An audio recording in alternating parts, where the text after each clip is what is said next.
Yes, sir. Perfect.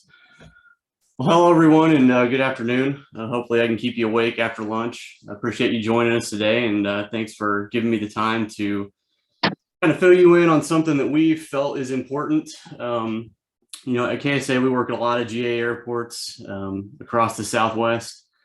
And one of the recurring issues that we seem to run into throughout all of our projects is being able to justify in a cohesive manner the operations that are occurring at these airports in order to justify projects. And that really comes into play, not so much in the master planning process, but when we're building a realistic CIP and trying to help the airport determine, what their first 5 years is going to look like following a master plan and what projects they're going to chase. And we like to say that, demand drives project justification and planning drives project feasibility. And really what we mean by that is when we go to the FAA with a project, we want to have sound data behind it, whether it's a capacity enhancing project or a safety project. We want to have our ducks in a row as far as how we're going to justify that in terms of funding. So accurate traffic counts are vital, especially at non-tower airports where that data isn't readily available. And so we've been exploring some alternative methods of collecting that data. So in the past, there's pretty much three primary data collection methods that we use. The first is based aircraft, or based aircraft times the operations per based aircraft, so OPBA. This is outlined pretty heavily in ACRP 129. And these four criteria really set the ground rules for using that data point. So 200 OPBA for rural general aviation, 350 for general aviation with heavy itinerant traffic, 450 for relievers, and then 750 for reliever with heavy itinerant traffic. And as you can imagine, the challenge with this is that, every airport is not the same. So these four categories just really don't give us a good picture of all the different airports that we see. And they just lend to a data set that's not very accurate. The second method is the ratio of FAA instrument flight plans to operations. So this is taking IFR operations at a nearby towered airport and determining that ratio and applying it to whatever airport you're working on that is non-towered. And ACRP report 29 went on to talk in depth about this process. And again, it's an inconsistent data collection method and doesn't yield great results. And then third, extrapolation of a sample operations count. This is probably the most familiar for everyone. So, sitting someone out there to count operations, whether that's your line guys who are fueling the airplanes or your airport managers. But as we all know, things get busy and it's just not a very realistic way to count operations, and it's time consuming. And you may not be able to capture your peak operations as things are going on at the airport. So one of the things we wanted to do was look at alternative solutions for tracking these operations. And we've partnered with a couple of our current clients and introduced solutions at their airports. And it consists of a couple of ADS-B antennas that are mounted typically on the terminal or at a high point that is clear of obstructions. And the software that runs along with these gives us a number of variables for the airport, 24/7, tracking every operation down to landings and takeoffs in real time. This data is about 0.2 seconds behind real time. So it records touch and go activities. It has the ability to note touch and goes versus normal operations. It can track multiple surface types, whether you've got paved runways or gravel or turf. And one thing that it gives us that other sources don't is blocked aircraft. So we see every aircraft coming into the airport off of those antennas, regardless of whether they've got their tail number blocked for tracking. Pavement utilization. So this is very important when we're putting together our CIPs for our airports. Being able to understand which pavement is being utilized by what type of aircraft and how frequently. Understanding runway crossings for runway incursions and hotspots, taxiway usage, whether that's to and from a certain tenant on the field or to your primary apron. Self-fuel activities. The software can geofence around your self-fuel to see the utilization on your self-fuel facilities. And then FBO utilization. A lot of airports have multiple FBOs, and there's an easy way to track which airplane types and how frequently are visiting these different FBOs. Based aircraft. Verification of based aircraft. We all know how hard that is at some of these small airports. You've got some hangars out there that potentially haven't been opened in 10 years. And once that airplane starts up and is in the system, we can click on it and see how long it's been since it last flew, how many operations it's done in the last year. You can set programmed alerts. If you've got some tenants on the field, you like to know when they're coming and going, you can set those alerts up. And like I mentioned, you can get all the operational data from particular based aircraft. And then time since last operation. And then the reporting side of this is that we get a very detailed breakdown of what's operating at the airports. And I'll give a little bit of a demo of this here shortly, but in about 30 seconds, you can run a report that will break down operations by type and, more importantly, approach category and design group, a summary. So this is paramount when we're going to the FAA looking for funding. We can print this out in a couple minutes and take it to the table and have a conversation that really can't be disputed. And that's invaluable with these airports that don't have towers. So like I mentioned, aircraft approach category and design group summary, operations by type, which gives us our justification, and also critical aircraft determination. You think you might have a certain amount of operations of C2 aircraft at your facility, but this will help you verify it quickly and efficiently. Another interesting feature that I was a little skeptical about at first, about us actually using it, or our clients using it. I've since seen them use it numerous times with noise complaints. The software gives data points at various intervals throughout an aircraft's flight pattern. And if you're given an address, you can quickly look that address up, give the time frame, see which aircraft were flying over, what altitude, how fast they were going. Just help investigate anything that might be going on that's non-standard in terms of traffic patterns at your airports. If you got noise sensitive airport or noise sensitive areas located around the airport, you can geofence those. This can help with planning for noise abatement, departure procedures. Again, investigate those noise complaints, and you can also set up automated alerts for those noise sensitive areas as well. So some practical applications where this has been used and has been very successful. Murfreesboro in Tennessee. So again, a collegiate program there with some heavy flight operations, 36 aircraft and 100+ flight instructors. Prior to implementing this technology, they had around 225 operations a day, or so they thought. And this was gathered primarily from FlightAware, state estimates, and airport administration. Once implemented, the virtual data recorded between 340 and 620 operations per day. So a pretty significant difference. And this resulted in the airport being able to apply for the contract tower program and have the data to stand behind it.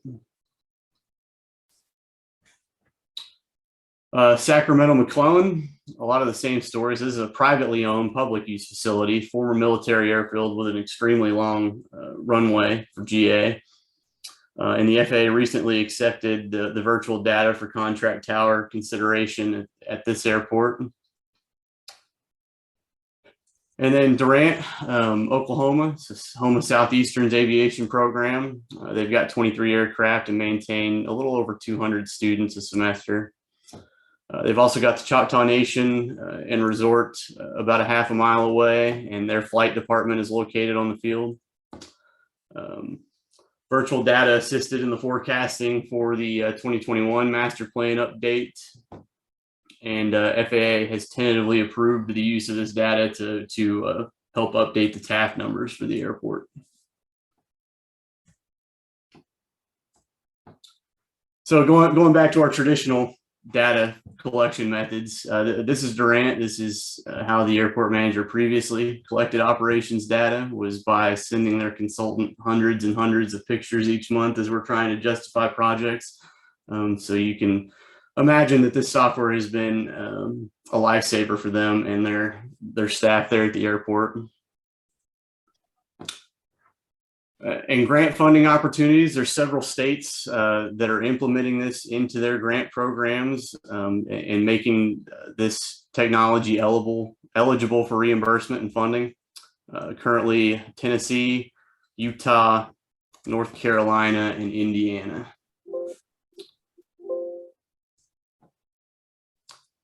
So that's the bulk of the presentation. I want to go through a demo here, kind of give you an overview of one of the softwares that we've implemented at one of our client airports, and then we'll open it up for any questions that you guys might have. So let me switch this over real quick.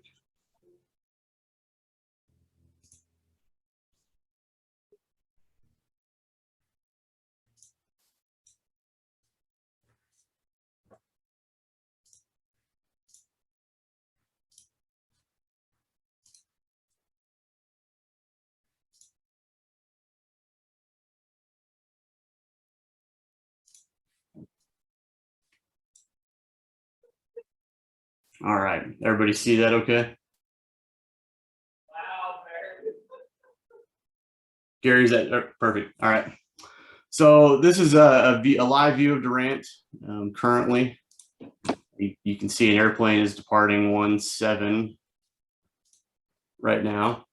So that little blue blurb that popped up on the screen was the system recording that operation. We can click on that airplane and quickly get their registration, their type, PC-12, who it's owned by, their track altitude, speed, and vertical climb or descent rate. If we zoom in, we can see that they came out of the general aviation ramp, taxied down taxiway Alpha to Alpha 1, and then took off on runway 17.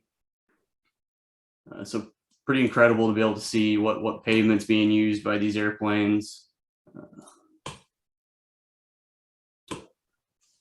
Cessna 172, looks like it's doing some touch and goes at the airport. This software will track approximately 30 miles out from the ADS-B receivers. If you have more than one, it can stretch a little bit further. So this is our live view. We can go to our operations list, and this will give us a breakdown for the day, yesterday, the month, and the year. This software was implemented in about April of 22 at Durant. So that year is year-to-date operations is from April. So you can see it gives us a pretty detailed list of all the operations today, what the activity was, which connector taxiway they used to get to the runway.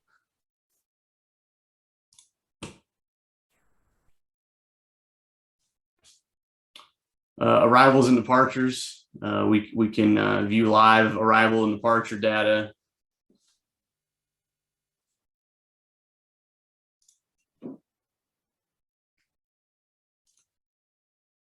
And then the noise abatement software.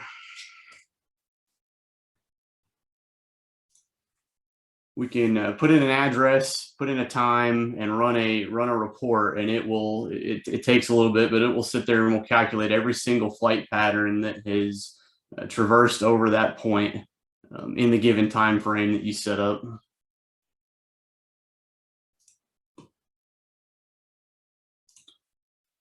And then the biggest tool that we have is the operations data. And these reports can be run on demand. for any time period and can be broken down by a number of different criteria. So I'm gonna throw in a random time and date here.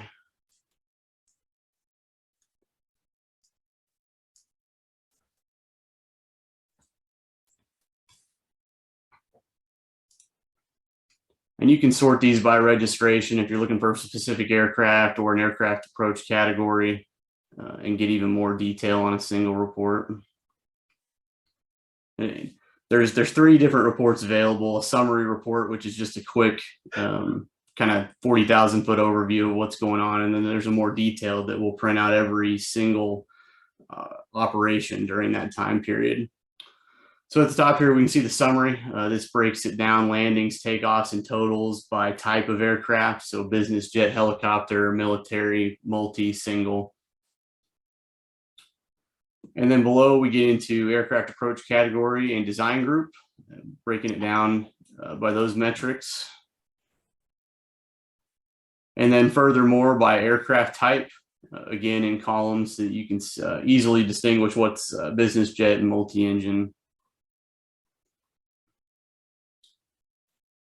And then down at the bottom, we have an activity summary. So this gives us all of our pavement surfaces at the particular airport and how many times during this period those pavement sections were utilized by aircraft. So an incredible tool when we go to justify projects.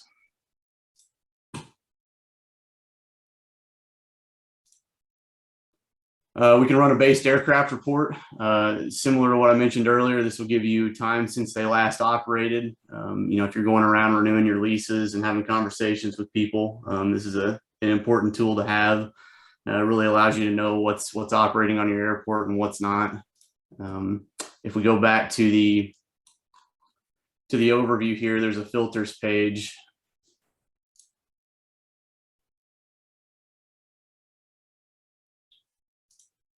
Where we can actually turn on offline aircraft and see all of our based aircraft and where their ADSB last picked up.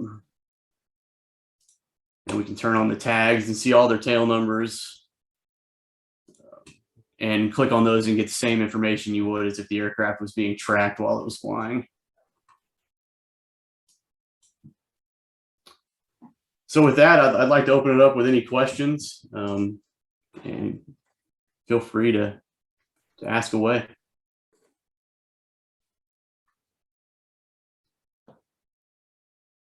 Hey, Mike, so do you have to put all the tail numbers in a database and then do the geo-fencing to track the aircraft itself and what hangar they're in, or how does that work? Sure. So for your based aircraft, yes, the developer will take your based aircraft list and put it into their system. They also develop the geofences. When we went through this process, we sat down with the airport and really outlined the geofencing, even down to some noise sensitive areas that surrounded the airport. And they've been excellent about helping us add new based aircraft. Typically, it just takes an email and it's added into the system. Now, as far as tracking incoming aircraft, it's no different than FlightAware. It's going to pick up anything that would be normally picked up on ADSB that's coming in and out of the airport, whether it's a based aircraft or not. Okay.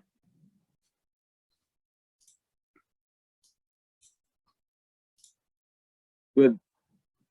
Any other questions out there to the open public?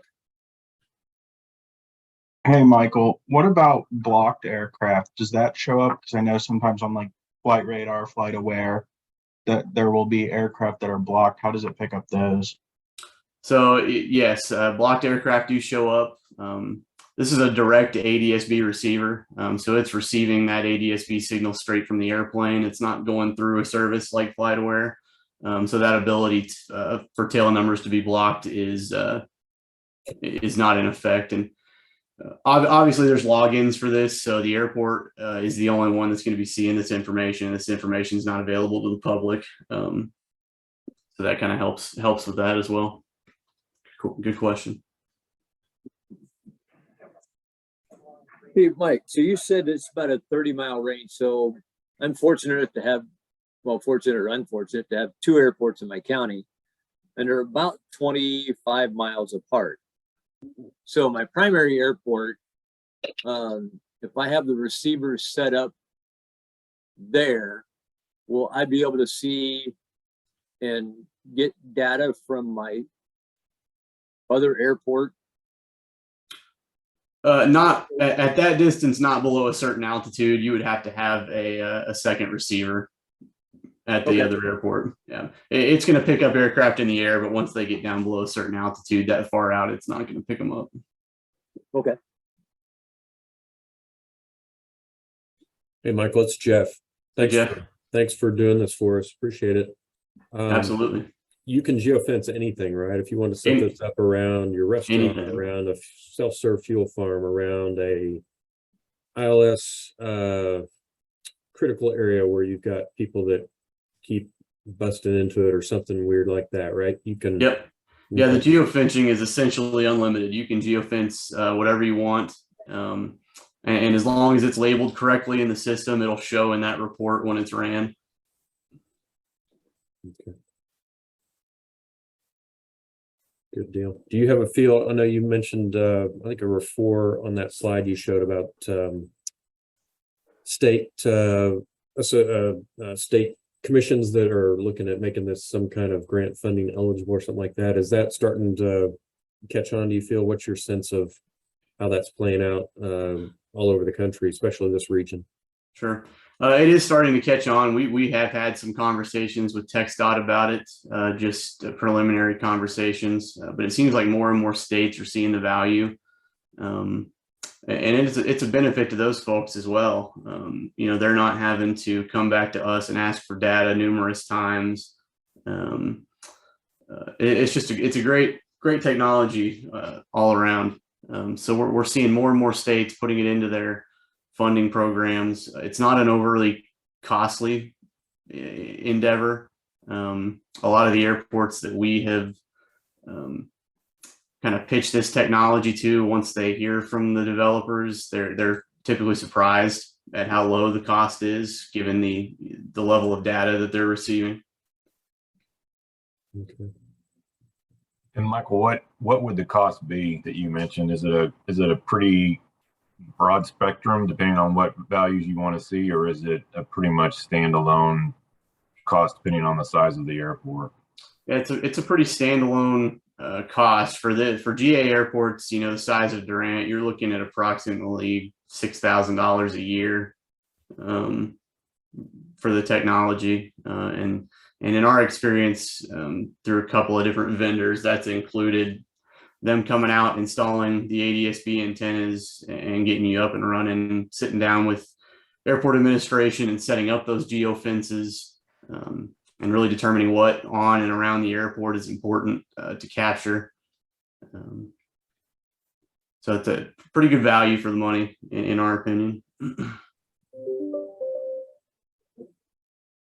So you say, and Mike, it's Gary. So you say, you know, roughly 6,000, but is that like an a la carte menu that the more geo fences you put up, the more it costs, or the number of receivers, or is it just kind of like, you know, you take, you know, my airport's 5,000 feet long, but versus, you know, some airports that are 10,000 feet, is it cost based on that, or is it just kind of, here's what it is? Sure. Well, Gary, I know this technology is being used at some commercial service airports, and I really can't speak to you know, the cost analysis at those airports. But at the GA airports that we've seen it implemented, that $6,000 is for everything. We've had no trouble going back to the developer and adding geo fences, based aircraft. The support's been excellent.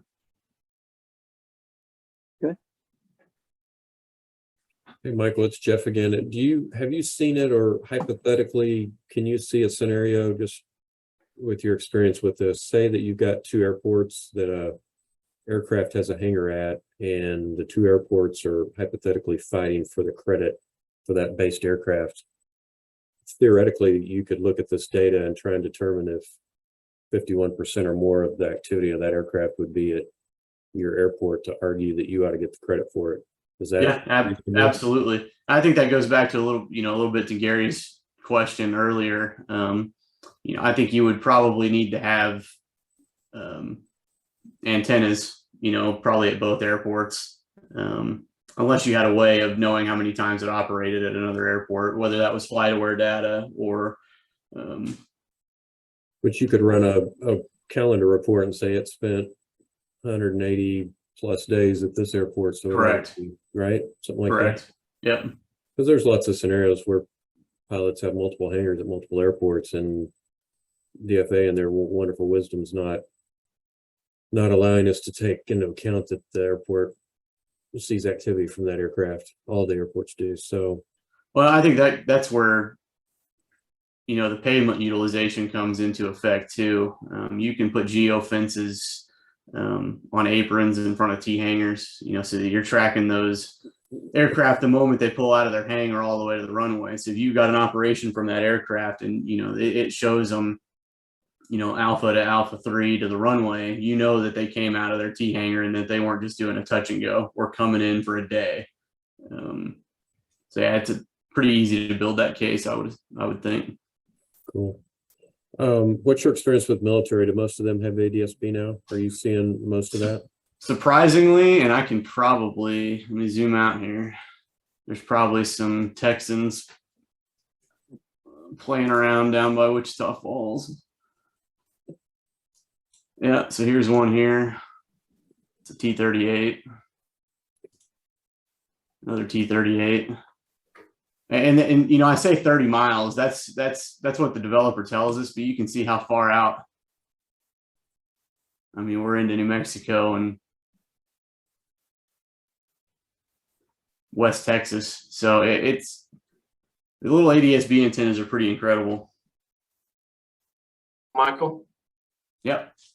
this is Joseph Carney. Hey, I talked to Les last year about Vertower, and the one thing he told me was that because it's run on a server from their end, if there's a Vertower system at an airport and you're on your airport, if it's close, it will link the two together. So your screen will pull in all the data that all the Vertowers will see at once. Yes, that is You're true. seeing a lot of stuff that may not be at your airport, but like you said, you can see it a long distance away. Correct. They haven't. I think I want to say Durant was the first airport in Oklahoma. So they haven't expanded, at least when we installed it, to the Midwest as much as they have to other regions. But I know they're picking up more airports. I believe Stillwater and maybe Enid, or maybe it was Edmond. I don't know. There was one other airport recently that got picked up. So yeah, you're able to pull that data from other ADSB receivers that are on their server as well. Yes, that's a good point.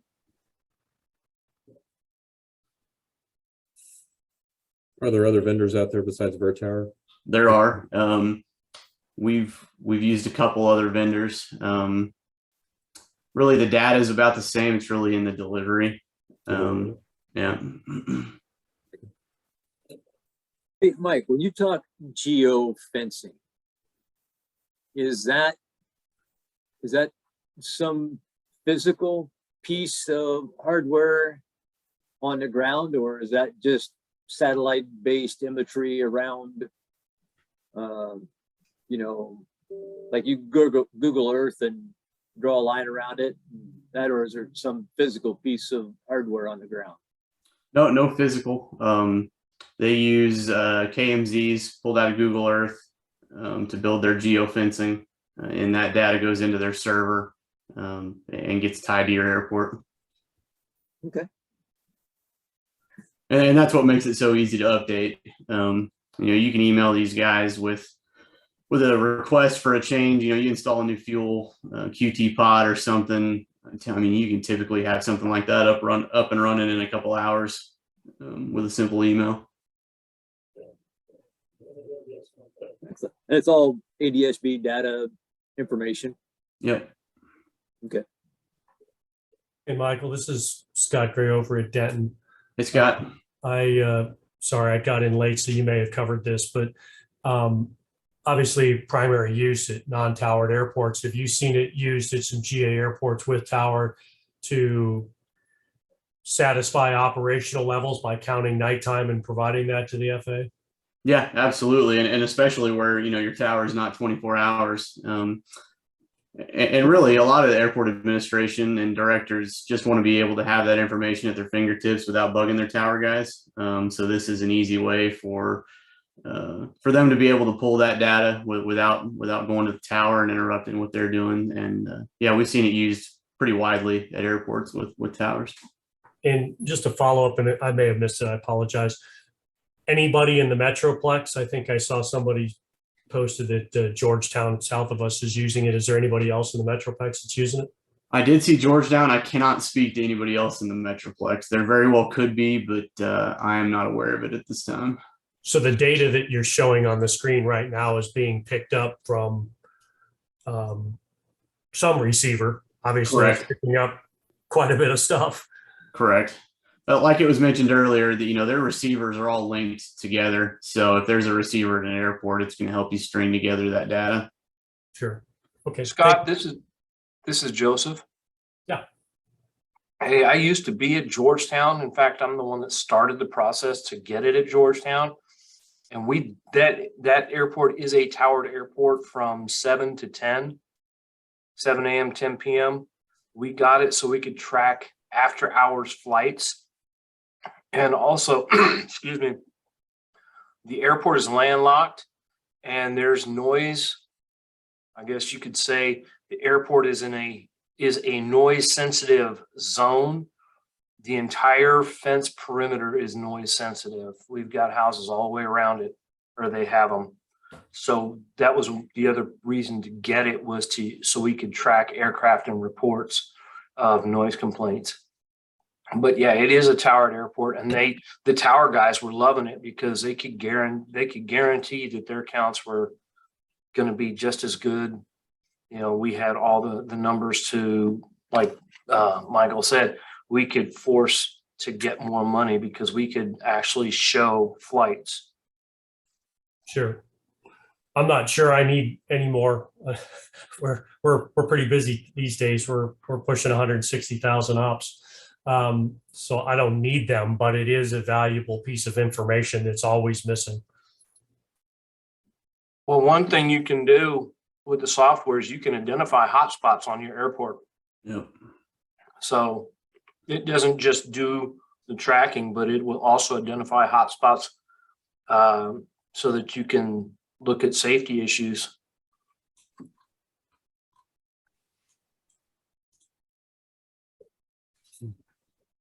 When I see this here, also the data that comes from this as a community development, just how busy the airport is, plus what the economic impact is for some of the folks that either don't understand how valuable an aircraft in your area is. And like I said, the noise complaint issue, but more so just how busy your local airports are and the value that they bring to the community. Hey, Michael, it's Jeff again. Hey, can you see, so transient traffic that may come and use the airport for practice, if the ADSB can catch them at their origin as their departure airport, can you get reporting that shows, for example, military, if they're using your airport, can you see how many ops come from say a base or at least a region, say San Antonio, and they come over here and they do X number of ops? Can you run that, or can you at least get enough raw data that you can maybe do some kind of correlation? Yeah, I think you could probably do some correlation. We've had trouble. You can go into this departure and arrivals, and so this is obviously pulling IFR flight data. It's yeah. So, but outside of IFR, it's tough to get their origin. I think it's going to get easier, and I would assume that that report will probably be something that they look at adding once they get enough antennas to cover, regions of the country, and they're able to string that data together. But at this time, there's not an easy way to track origin. Okay. Very good. We have any other questions for Mike out there?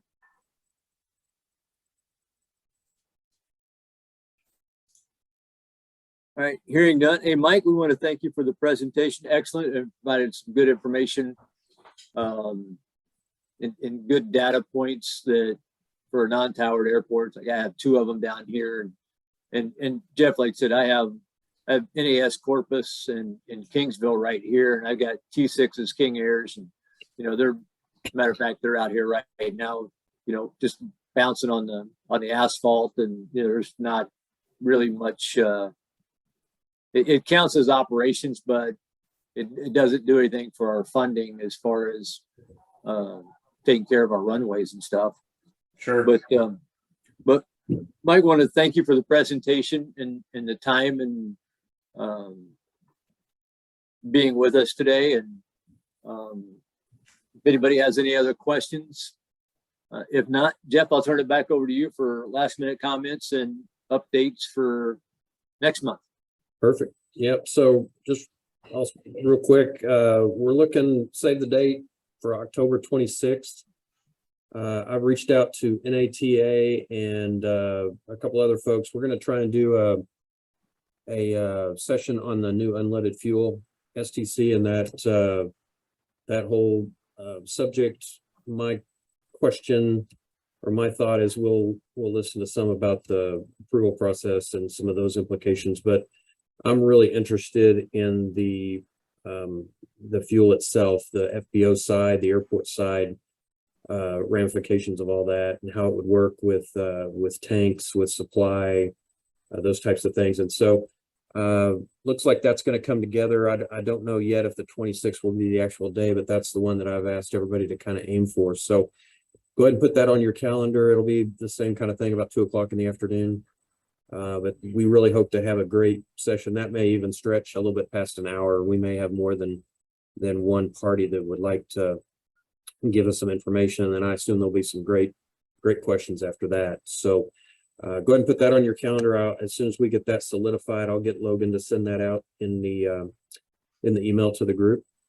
Other than that, I just we've got a few minutes of everyone's, obviously you're free to go if you've got some other things, but if there's another, 5 or 10 minutes, if there's any discussion, any point that anybody wants to bring up or ask, or any feedback, comments, Gary and I'd be happy to hear those and pass those along to anyone that we would need to.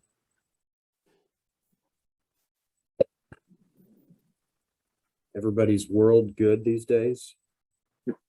Budget approval process done and everything. Hey, Jeff, were you able to attend the San Antonio Ops Symposium? No, I was not.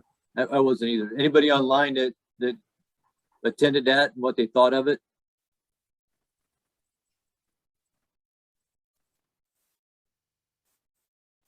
Guess not.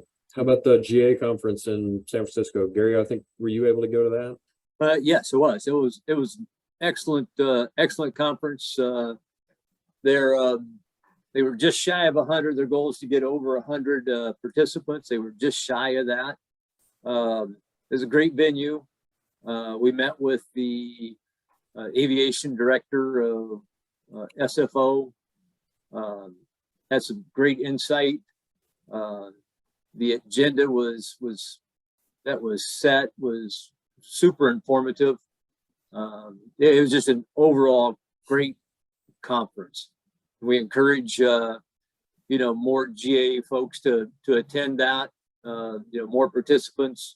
It's growing from when it started to what it is now. They're trying to get to 100. It was just shy. I think they were in the 90s. But Livermore and those guys out there put on a great great venue, and it was very well done. AAAE did a great job. Justin was out there. Just, I can't say enough of how well they put that on. Very good. Gary, if you mentioned where the next one is by chance? I'm sorry, say again.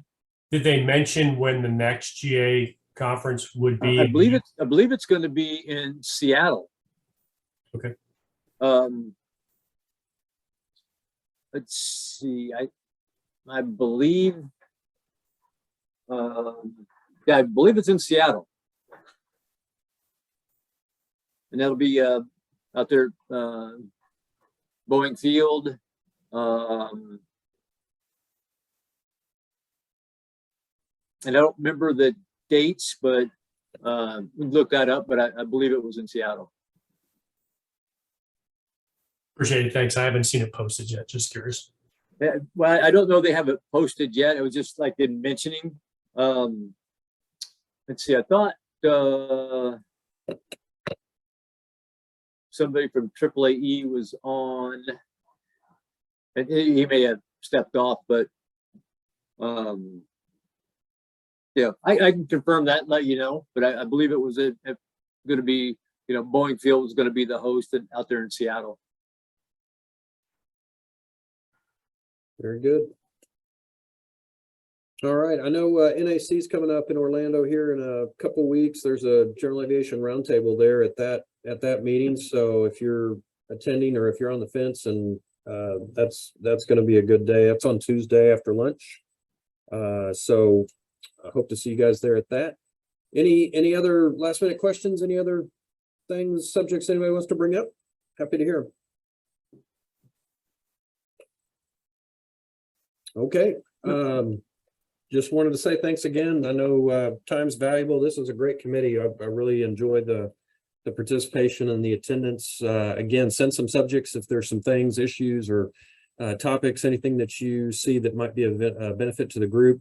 We can do a listening session. We can, there's all different kinds of ways we can do a format for these meetings, and we're trying to do them once a month. If it works to do another special one and do 2 1 month, that's fine too.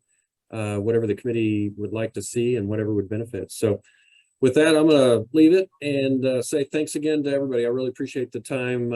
Appreciate the officers of the chapter giving us the ability to do this and backing us on this. Thanks again for you all for participating, and we'll see you hopefully around the 26th of October for the next one.